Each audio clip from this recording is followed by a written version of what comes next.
condition ya liboso alobi na ngai nakoki kolala ata mokolo moko te. Diable condition ya mibale aye kopesa ngai mikolo nyonso tokozala nayo. Il faut opesaka ngai chaque dimanche sacrifice à 1500 personnes. Okosala calcul dans ndako na yo. Tu vas faire des calculs chez toi à la maison. Chaque dimanche na bande kopesa 1500 personnes. Pour 22 ans. Formation ya liboso asalaki ngai. La première formation. Nasalaki 3 jours na kati ya libumu ya nguma. Après kosanza ngai, après d'avoir vomi, nake kosala 3 jours na se ya fleuve Congo. Mission nakendeki kosala mariage na Sibène. Tobotaki bana mini. Dans les 4 enfants. 2 garçons, 2 filles qui le baza na se ya mai. Nde aye kotia ngai commandant patron ya 365 démons. Chez Bissou Télévision, chaîne Oyo Kokani na yo. Chez Bissou Télévision, la chaîne qui vous ressemble. Chez Bissou Télévision, deuxième vitesse. N'hésitez pas à liker notre vidéo. Et si vous êtes nouveau sur notre chaîne, n'oubliez pas de vous abonner et d'activer la cloche des notifications. Bonjour, bonsoir amis internautes, bienvenue dans votre émission Réponse à nos questions de votre frère Brad Bumba, communément appelé le mathématique de la presse. On dit bonjour, bonsoir, ça dépend à l'heure à laquelle vous nous suivez. Bon, là, on a vu partout dans Mokil Mobimba, na France, na Londres, na États-Unis, na Canada, na Afrique du Sud, à la République démocratique du Congo. Surtout, bande konabiso oyo pas ces amis na maladie coronavirus ça retungisa. Mokil Mobimba surtout bande konabiso bazana ba poto wana belé bazé sur reconfiné à propos ya maladie wana mais tozosambela kaka nzambe akoka kosunga mpona maladi oyo ekoka kotika mokili ba activité ekoka kozonga. Alors na mokolo lelo nazoloba eza honneur mpona biso ya koyamba un grand homme de Dieu na kombo ya apôtre Pierre Okanjo. Mais avant de benga apôtre Pierre Okanjo azaki nanu maître Youssouf. Un grand témoignage. Na bebele déjà ton atangi kombo na bozoiba qui est apôtre Pierre Okanjo. Bon, mon amour n'est plus tom sous na ba mikie. Mais le siko awana chez Bissou TV, une chaîne professionnelle et plus éducative. Donc plus de 103 000 abonnés. On vous demande aussi de vous abonner de plus encore. Donc pour na kolanda, ba témoignage qui tokobo. C'est une série de témoignages autour. Ça là, na papa Pierre Okanjo. Donc vous voyez vraiment à expliquer Bissou il était qui, à Kominani, Nandenge et Zakokende. On est là avec papa Pierre Okanjo. On va vraiment parler de lui. Qu'est-ce qu'il a fait?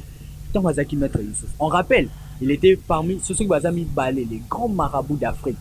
Ce Bazami Balé, c'est qu'ils ont Moko et puis Papa Pierre Okanjo. Ce Bazami Bosso, c'est Bazami Balé. Alors, allez-y comprendre. Où est Zalaki, Papa Pierre Okanjo. Awawa, tu banana penana Maître Youssouf.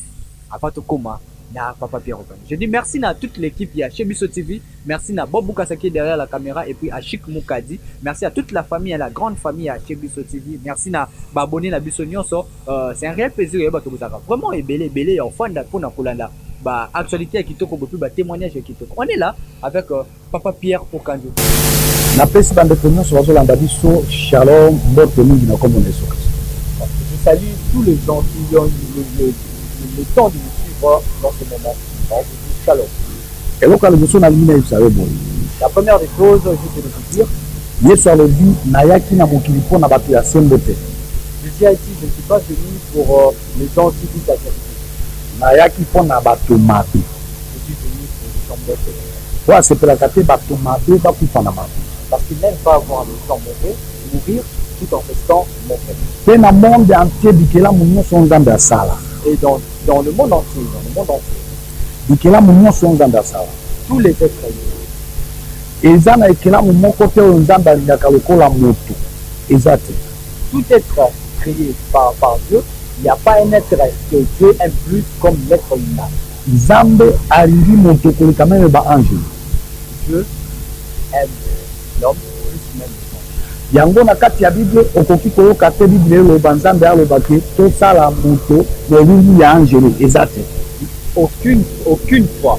Et il n'y a même pas une fois. Un livre qui nous dit que Dieu a dit créer l'homme comme un ange. Voilà. Non, créer un ange à l'image de Dieu. Voilà, créer un ange à l'image de Dieu. Plutôt, créer l'homme à son image. Okay. À l'image de Dieu. Voilà. Nzambe alingi moto koleka bikelamu nyonso.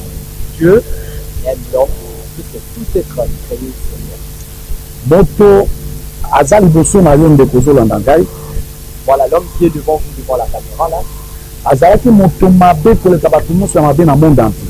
Il était un homme très mauvais, très mauvais, plus que tout homme sur terre. Nazalaki collaborateur de Lucifer, Satan, le diable. qui était un collaborateur de Satan, Lucifer, si on peut le dire. wana nde azalaki nzambe na ngai, C'est lui qui était son Dieu. wana azalaki patron na ngai Il était son patron. pendant 22 ans. Plus de 22 ans, on peut le dire. Pendant 22 ans. ezalaki te yanga koyoka molongo na ye, Si on peut le dire, tu n'arrivais pas à attendre sa voix. ezalaki nga na ye komonana face à face. Donc, il n'arrivait pas à attendre sa voix, mais il se voyait, il se tutoyait face à face. tozolia na ye ensemble, Il mangeait avec le diable. tozotambola ensemble. Il marchait avec le diable. condition ya liboso apesaki ngai, La première condition que le diable lui a donnée, mikolo nyonso tokozala ata mokolo moko te nameka kolala na butu. tous les jours qu'il sera avec le diable, aucun jour il ne peut dormir la nuit. Et pendant 22 ans, aucun jour nalalaki na butu. Et pendant 22 ans, aucun jour, et bien dit, aucun jour, il a pu dormir la nuit. bakretien bazosufri, Les chrétiens souffrent. moto nyonso andimeli nzambe akoki kosufri te, Tout homme qui a cru à Dieu ne peut jamais souffrir. parce que nzambe alobi oyo andimeli nga akozala nde motu kasi mokila te. Parce que Dieu a dit, celui qui a cru à lui ne sera jamais la tête, ne sera plutôt la tête. Mais lelo bakretien bandimeli nzambe me bazosufri.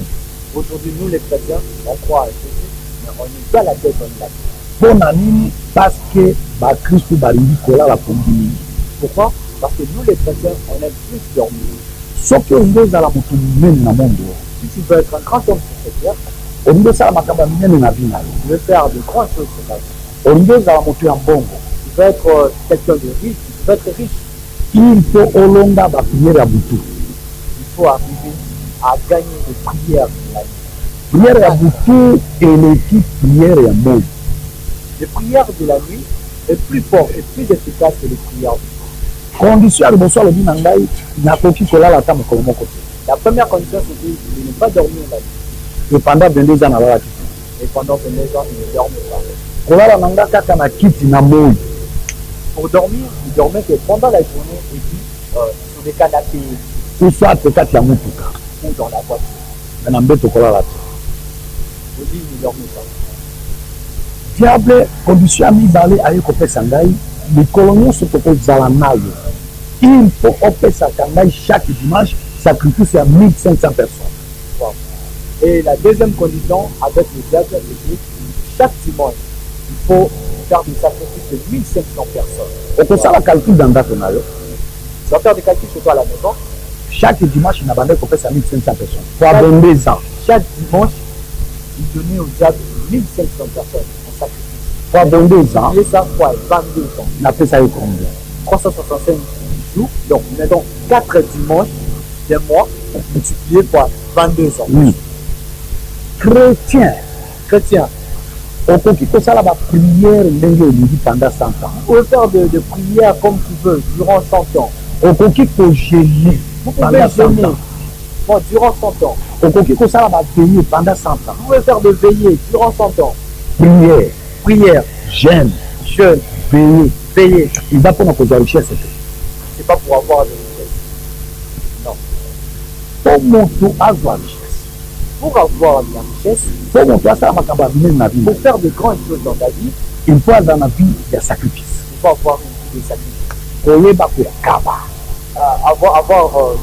Savoir donner, kosunga bato, savoir aider les gens, kosunga basali ya nzambe na misala ya nzambe, savoir aider les serviteurs et leur travail. nde okobonga.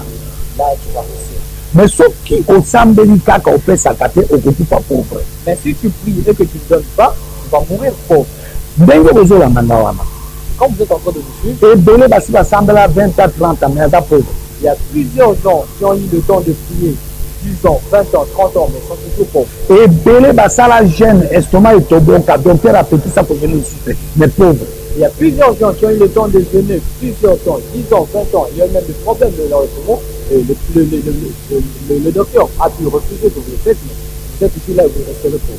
diable alobi na ngai Le diable lui a dit, po ete natombola pour que vous soyez un grand parmi ceux, ozwa misolo avoir de l'argent. bakonzi bafukamela yo Les autorités de cette terre, le président, tout consort, soit à gémir devant vous, sacrifice 1500 personnes 1500 personnes chaque dimanche. chaque. Et alors, il y a 1500 personnes chaque Et il lui a dimanche. dit des capacité de 1500 personnes chaque dimanche. Il faut que les chrétiens basent à la musique que le païen. Wow. Il faut avoir plus de chrétiens que de païens. Naboma ba Christ. Il a tué les chrétiens. Naboma ba apôtre. Il a tué les apôtres. Ba docteur. Il a tué les Ba prophète. il a tué les prophètes. Ba évangéliste. Il a tué les évangélistes. Donc, il faut qu'il au nom de Jésus et ça lui sur leur côté. Une personne qui est morte, ici le nom de Jésus, au nom de Jésus, mais ça ne dit absolument rien. Et ça, là, au nom de Jésus, monsieur de Rubaka. Et ça, là, qu'il y a côté dans le monde internet. Il y a des noms de Jésus que vous le dites comme vous le voulez, mais ça ne fait absolument rien dans le monde de l'homme. Mon ami. Pourquoi? Parce que bateau de bateau semble dans la Bible. Parce qu'il y a beaucoup de gens qui crient dans l'église. Bateau gêné. Ils gênent, Mais bateau n'a rien souffert. ils n'ont pas Jésus. Et belé bateau baptême, azan n'a rien souffert. Beaucoup qui sont baptisés, mais n'ont pas Jésus en eux. Et ça, chrétien, nous sommes à la Jésus. Ce n'est pas tout chrétien qui ont Jésus. Et ça, mon cher, nous sommes à la Ce Jésus. n'est pas tout serviteur de Dieu qui ont Jésus. Pour nous causer na Yesu, Pour avoir ils ont des conditions, des principes. des conditions de principe. Yesu a des conditions, le kolanganga. Jésus a des principes, même comme des marabouts. Landanga mala, Suivons très bien. parce que eloko matia nazo te ya bino, Le message que je vous donne, po ete omiyeba, pour que tu connais ça. oza komituna, Je demande, nazo sambela, je prie, nazo gêné, je jeûne, na changer ba église nyonso. je change les églises. Mais vie ezobonga te mpo na nini? Ma vie ne s'assure pas. Landa okose retrouver. Et tu vas comprendre. Alors, alobi na ngai, Il lui a dit, le diable, avant na tombola yo, avant que tu sois quelqu'un sur cette terre, il faut formation. il faut une formation. Yo chrétien, Sois chrétien. moto moko te akoki kozwa vie na facilité. Aucune personne sur cette terre peut gagner sa vie facilement. Tika kolingaka biloko ya facilité. Laisse de choisir quelque chose qui est facile. Lingaka mingi biloko eza difficile. Choisis quelque chose qui est très difficile. alobi na nga tout d'abord formation. Il a dit, la première des choses, c'est la formation. Formation ya liboso asalaki ngai, La première formation, nasalaki 3 jours na kati ya libumu ya nguma. il a fait 3 jours dans le ventre d'un grand serpent qu'on appelle le Le boa en fait. Après 3 jours, nguma asansi ngai. Après 3 jours, le boa, M'a vomi. lui a vomi, voilà. Après kosanza ngai, Après lui avoir vomi, nake kosala 3 jours na se ya fleuve Congo. il a fait 3 jours au fond du fleuve. Mission nakendeki kosala mariage na Sylvain. Sa mission au fond du fleuve Congo, c'est de se marier avec une sirène. Wana nde azalaki mwasi na nga pendant 22 ans. C'est elle qui dit sa femme durant 22 ans. Tobotaki bana mini. Dans les 4 enfants, 2 garçons, 2 filles, et tout le monde baza na se ya mariage. 2 garçons et 2 filles. Ces enfants sont toujours en vie jusqu'à ce jour. Après formation wana, Après cette formation, nde aye kotia ngai commandant patron ya 365 démons. après ce genre de formation, alors Satan lui a nommé commandant et général de 365 démons. Nabilisaki 365 démons pendant 22 ans. Il a dirigé 365 démons durant 22 ans. Pour na nini 365 démons? Pourquoi 365 démons? Parce que année mobile eza na 365 jours ou 366 jours. Parce qu'une année, à 365 jours ou 366, naye koyebisa moto ozolanda biso je suis venu vous dire, osambela faut prier osambela te ou ne pas prier, vi na yo ezali ya danger. la vie est en danger. année mobimba chaque jour eza na démon oyo aza kodétruire vi ya mabe. Une année, chaque jour, il y a un démon qui est là pour vous détruire. apres kotia ngai À vous lui mettre, patron ya 365 démons patron de 365 démons, aye kotia ngai patron ya 4 démons ya mikuse. il lui a nommé patron de 4 démons 4 démons de petite taille. monde ati eza na 4 points cardinaux: Le monde a dit à 4 points cardinaux. est, ouest, nord, sud. Est, nord, est, ouest, nord, sud. chaque point eza na démon moko. Chaque point a un démon. depuis mokili ebanda ti mokili kosuka. Depuis le début de ce monde, le commencement et la fin du monde, ata tolobi au nom de jésus ndenge nini bakolongwa wana te, même si on dit au nom de Jésus comment, jamais ils vont. bango nde baza charge ya kodétruire vie ya bachrétien na bato mosusu. Les 4 démons qui aux 4 points cardinaux, ils sont là pour détruire le monde. nabinzaki bango pendant 22 ans. a dirigé pendant 22 ans. Démon ya liboso Le premier démon, oyo ya mokuse le petit taille, diable alobi na ye le diable dit, mpona kodétruire bato basouffrir on détruit les gens et puis tout, yo oza chargé ya kodétruire kobebisa koenvoûte kaka mopepe oyo bato baza korespire toi tu es là pour détruire le souffle, c'est que les gens respirent. mopepe nyonso ya monde entier eza ya kobeba Tous les souffles que nous respirons, c'est détruit. meme malade oyo ozobanga corona eza kokota nde na mopepe Même cette maladie qu'on a peur de ça, la corona, cette maladie vient par l'air. epidémie nyonso ekotaka nde na mopepe Toute épidémie vient de l'air. vraiment ezosala ngai mwa mpasi Comment ça fait mal? komona barekomande bato balata Nous recommandons de mettre des casques, mais eza ntina te ça n'a pas de sens. est-ce que cache-nez ekoki koempêche malade ezwa na mopepe so meme olati cache-nez si oza korespire Est-ce qu'un casque peut empêcher une souffle de avoir de l'air pour respirer? biloko pamba Ça n'a pas de sens.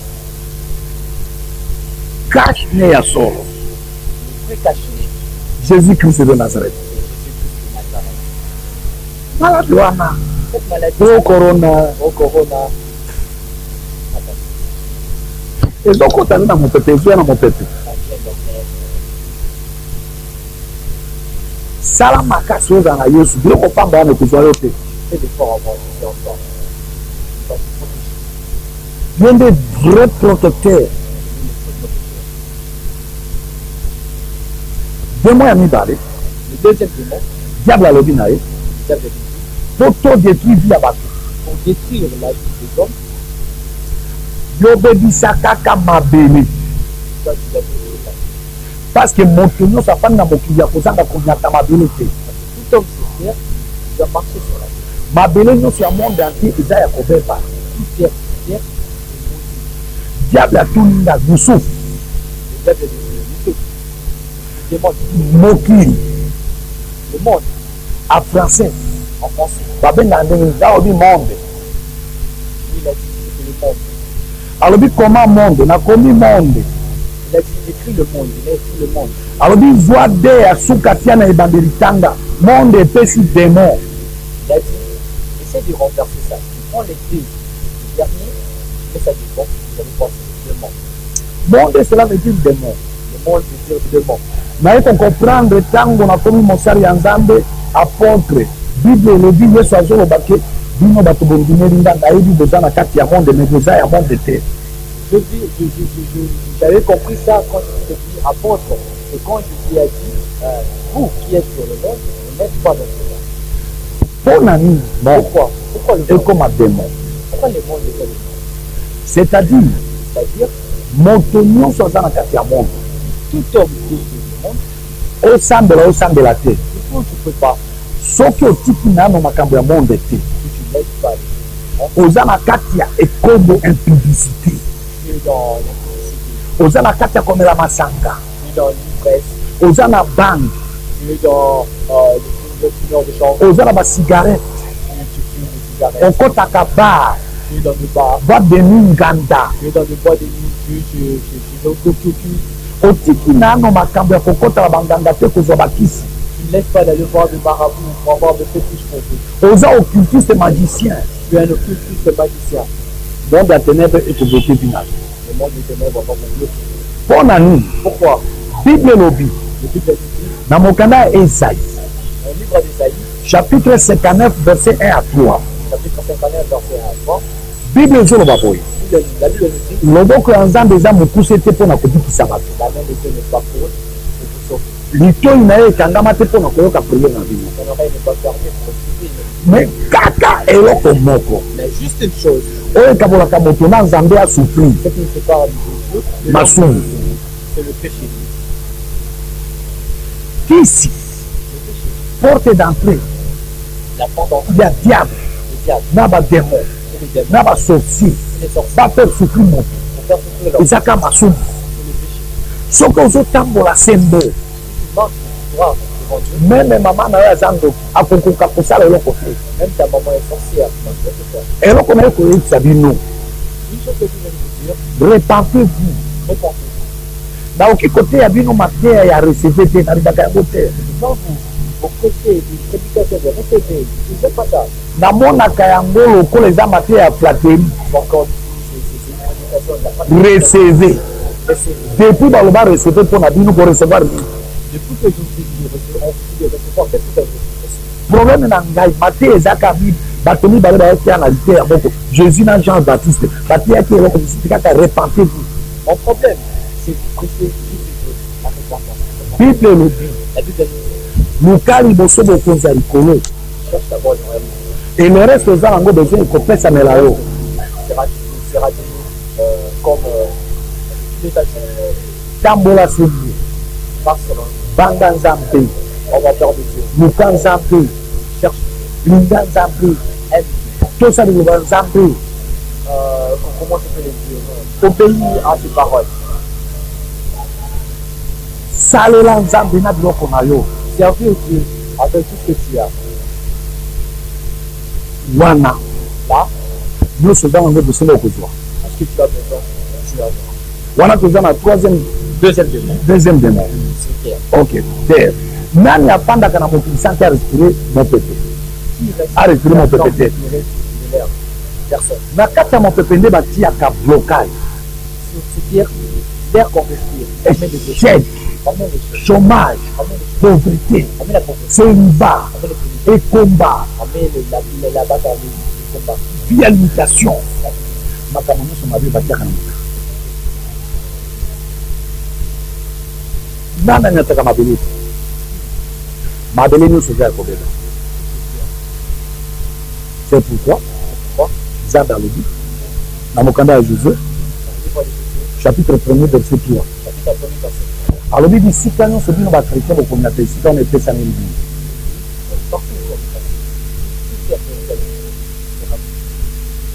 eza na mboka nini esika oyo ezali yo moko oyebi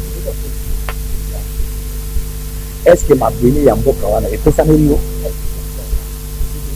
vi nini oza na yango estce obali estce obongi vi ya moto mpo areusir eza kodépendre na mabele ya mboka esika azali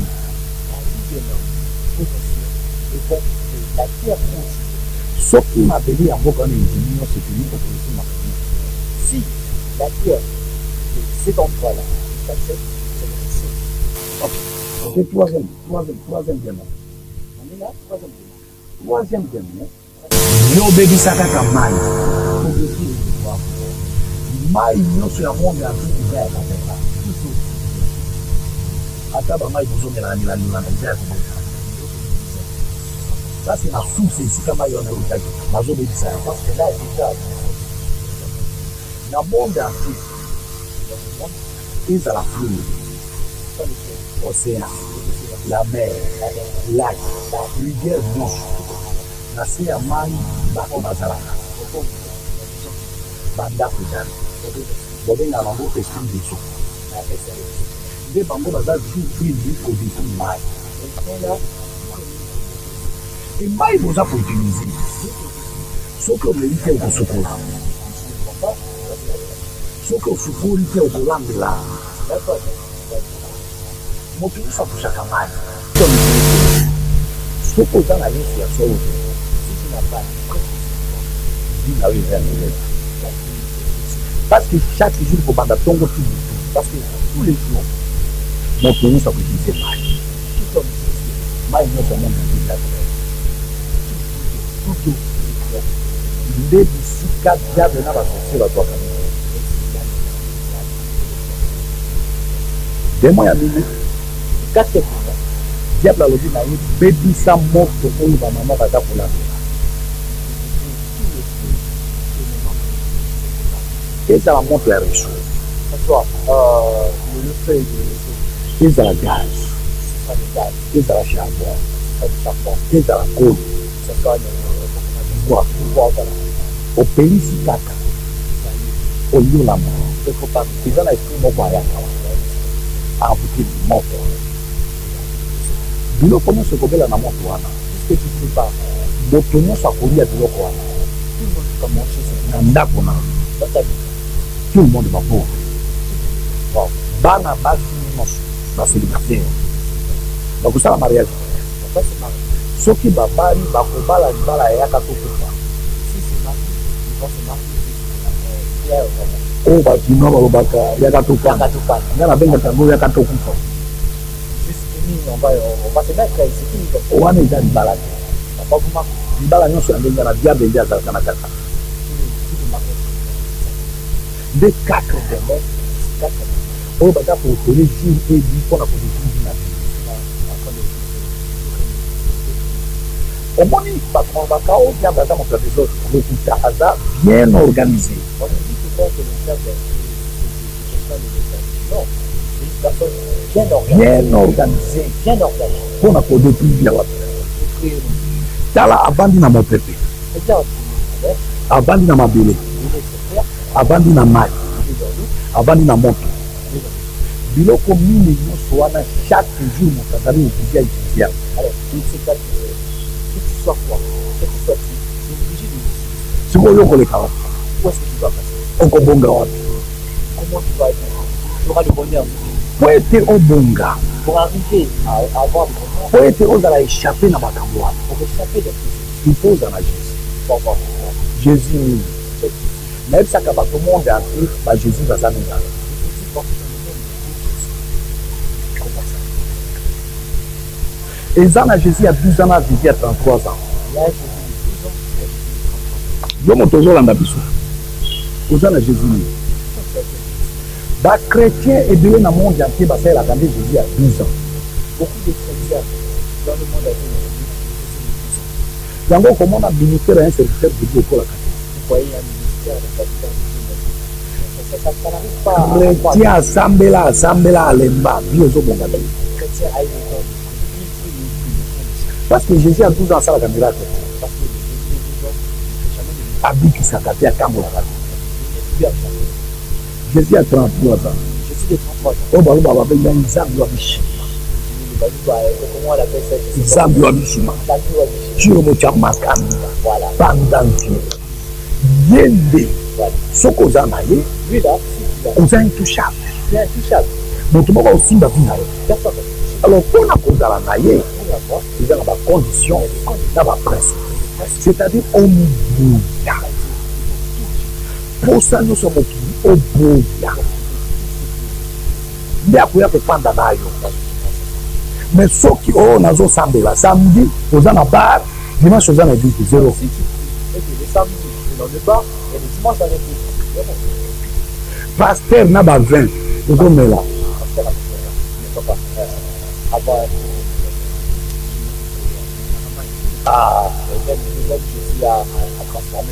ok bato ebele bible yesu azoloba ebele bazotanga bible bazososola écriture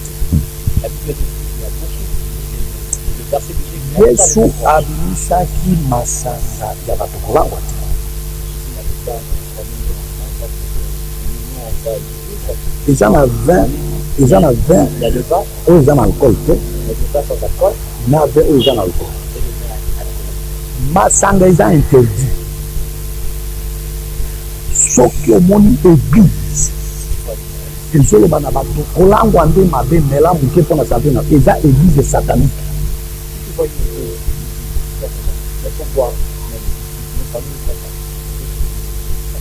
papa masanga soki yesu abongolaki masanga ya kozangisa bato oyebi makambo elekaki epai ya noe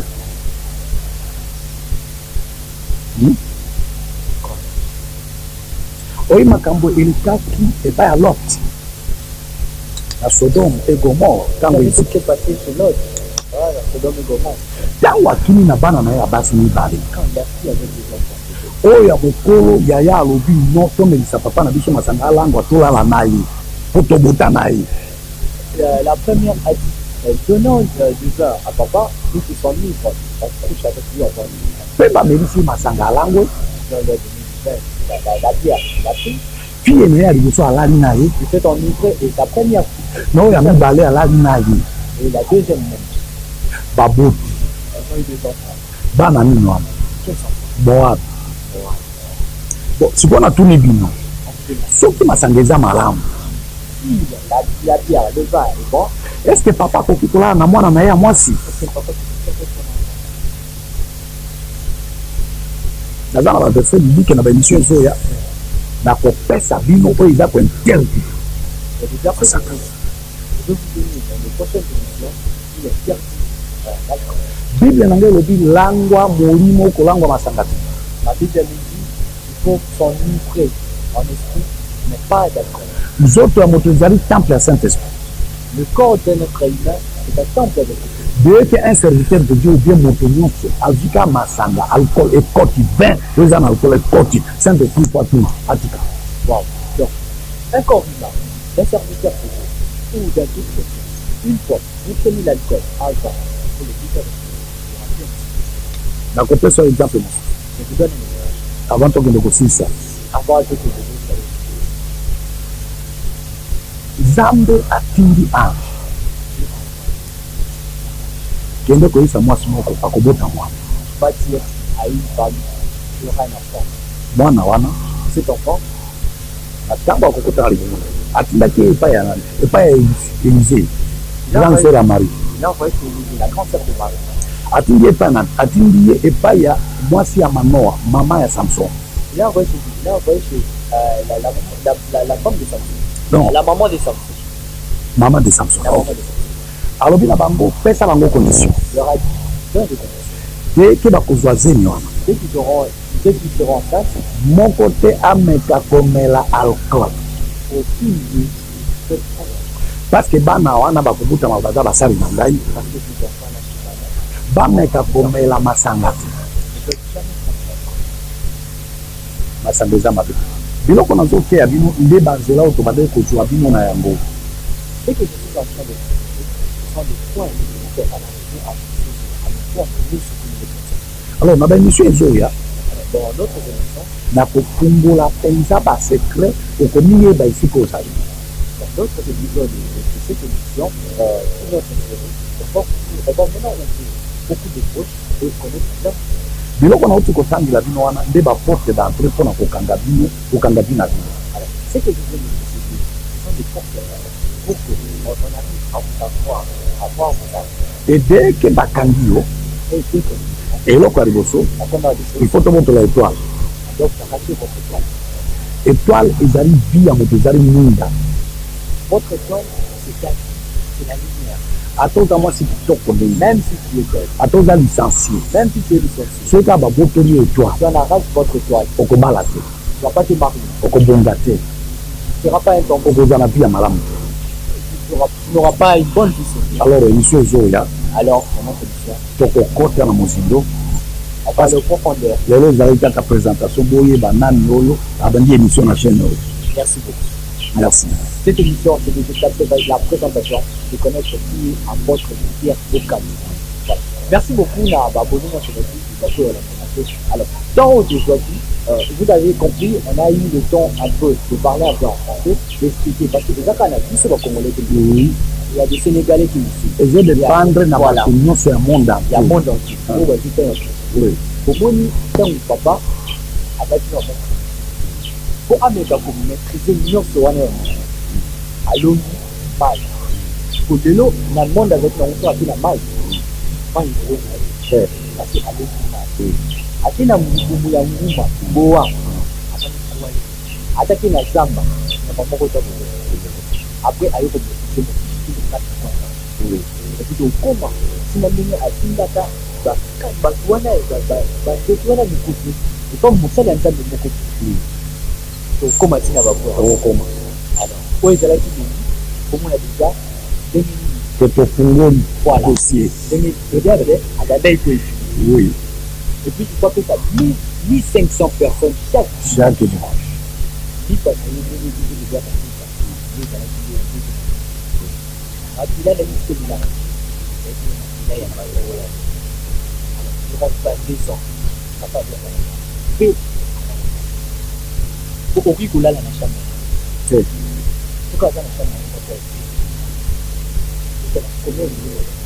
pe kaka ya komodi on vous rappelle nazalaki ambassadeur ya basorcier nyonso ya afrique centrale, ambassadeur Il y a pas sorcier nous sur Afrique centrale. Pendant 22 ans. Tous les sorciers de l'Afrique. Donc il manque à courir à mon côté, il faut gagner auto. Donc l'Afrique centrale. Partout. Va courir à mon côté, il faut gagner auto. Pendant 22 ans. La Mugala. Nous avons beaucoup de bois. Et on a préparé des émissions pendant 22 ans, chaque minute, la bande de Bongo Magniao, il y a peine de 100 tâches ou bien noir 100 tâches. Donc on continue avec ces horaires. Maintenant, Si bon, on a un bon application. Au cours de la Bagnan, on va donner là. Comme ça, il manque le la bébé. Comme ça, le quoi, maman. Comme ça, le quoi, papa. Ils ont gagné au thé, ils ont associé. Donc, au combat, on a fait un secret, mon qu'on a mon corps pour se réunir.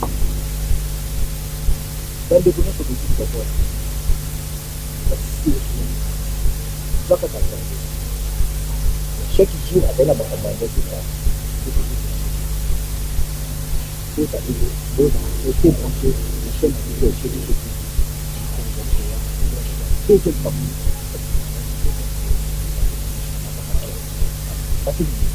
Merci. On se retrouve prochainement pour un.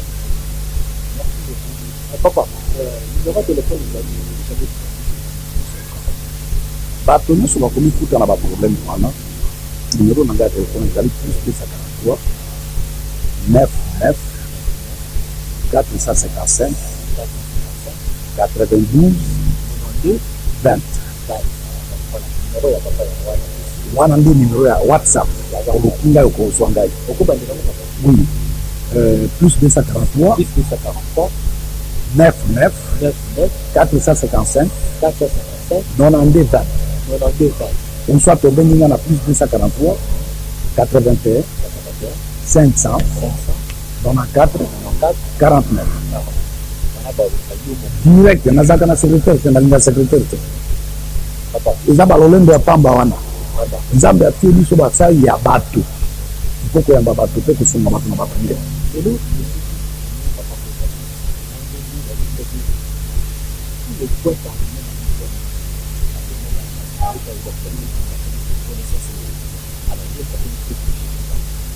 commandant le monde est bon ouais alors parti ezoya tokoyoka ndenge nakotaki na monde ya ténèbre oyo ezali présentation papa soki akoti na monde na monde ya ténèbre ekozalaka ya mikolo oyo obana nzambe bible elobi nzambe azoloba na mokanda ya Osée chapitre 4 verset 6 alobi bato na nga babebisani mpona kozanga koyeba ebele bazosambela bayebi te donc il faut kofungola bato na bayeba mpo batuma na biloko wana vina bakoyeba donc nga nakotaki na monde ya ténèbre avant vous ezalaki mpona makambo mibale j'étais musulman de naissance mwalim yusufu imam yusufu nasali 41 ans na lingomba ba musulman nabotami musulman bakoko na ngai nyonso boti musulman baboti ya musulman donc nakotaki na monde ya ténèbre diable azungaka mpona makambo mibale ya liboso kozanga jusi yango nazolisa bandeko nyonso bazolanda biso zanga na bongo zanga bandako zanga libala zanga tu kolinga kozanga yesu te ya mibale diable azwaki nga na yango pauvreté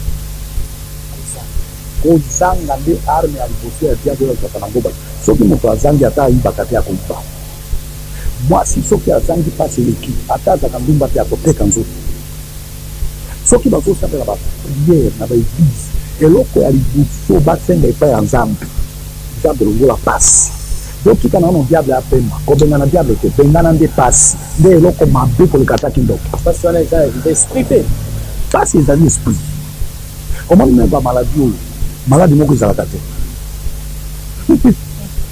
soki tobwaki yo esprit ya seliba tili wana yo seliba te soki okupe na mosala nzambe esprit wana alongwe obali seliba ezalaka te eza esprit maladi ezalaka te eza esprit meme corona eza esprit sida eza esprit tokokoma kuna nakofungula basekre nyonso biso nde tobande kosala babiloko wana nzambe apambola bino nzambe apambola nyonso ezozibako okitali boyeba te